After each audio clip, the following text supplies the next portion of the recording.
All right, let's dive into one of history's most epic stories, the rise and the eventual fall of the Roman Empire. So here's the big question that really gets you thinking, from historian Mary Beard. How on earth did a small, kind of average town in Italy manage to take over pretty much the entire known world? That's the puzzle we're going to try and solve together. So here's our game plan. We'll start at the very beginning with its mythical origins. Then we'll look at the incredible army that built the whole thing. After that, we'll see how they actually governed it all, get a peek into daily life, and finally, we'll ask the big question, why did it all fall apart? Okay, so our story doesn't kick off with some massive, glorious empire. Nope. It starts with a small town and a pretty wild legend. You've probably heard this one.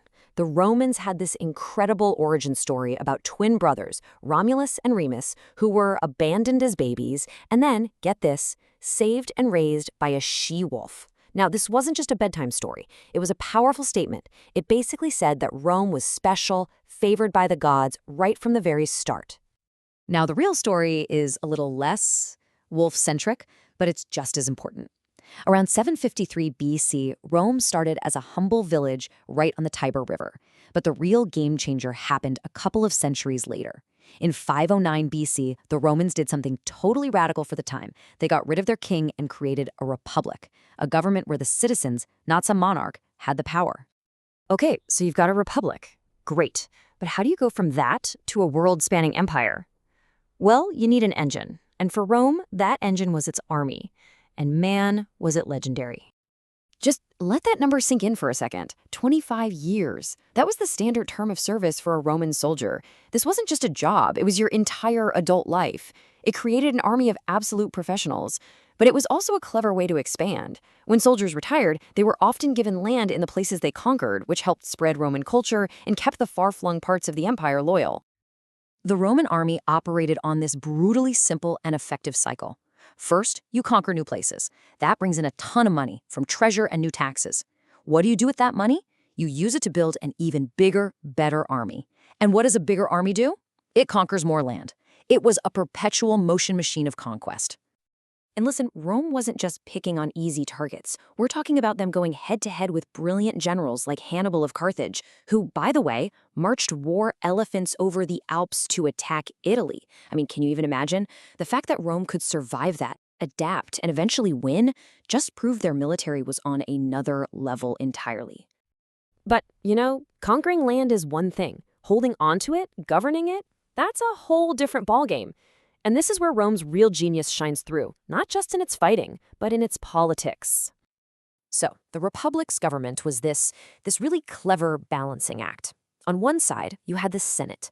Think of them as the council of experienced, wealthy elites who made the laws. But on the other side, you had the assemblies, where regular citizens could actually vote and have their voices heard. It was all designed to keep any one person or group from getting too much power. This might not sound super exciting, but trust me, this was a huge deal. The 12 tables. Before this, the law was whatever a powerful person said it was. But by literally carving the laws into stone for everyone to see, that changed everything. It created this radical idea that the rules were clear, public, and applied to everybody. That's a foundational step for so many legal systems we have today. Okay, so we've talked about the army and the laws, but what was it actually like to, live back then? Let's take a quick look into Roman society. Roman society was pretty much split right down the middle. You had the patricians at the top. Think of them as the super rich, landowning elite who called all the shots. And then you had, everyone else. The plebeians. They were the farmers, the merchants, the workers, the people whose labor made the empire run. The constant push and pull for power between these two groups is a huge part of Roman history.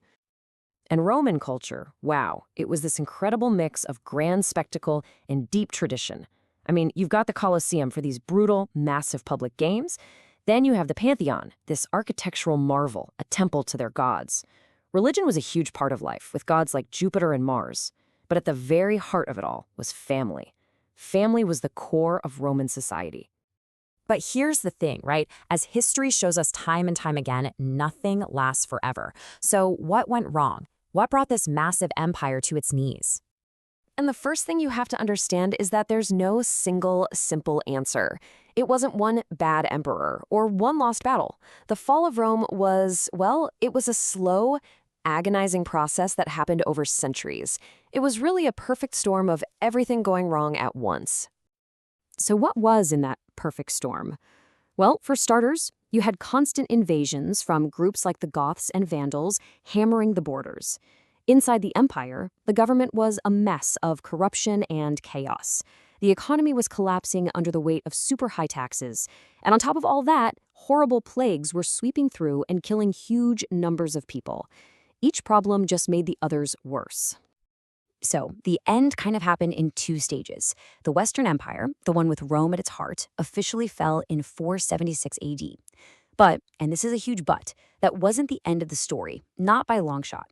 The eastern half, what we call the Byzantine Empire, it kept going for almost another 1,000 years. Just an incredible testament to how resilient the idea of Rome really was. Which is why, in a way, Rome never really died. Its ghost is all around us. It's in the languages we speak, our legal systems, the very buildings we design. The physical empire might be gone, but its ideas, its influence, they're woven into the fabric of our world. And that really leaves us with one final, pretty heavy question, right? If an empire that powerful, that advanced, that lasted for so long, if even it could fall, what lessons can we learn from its collapse for our own societies today?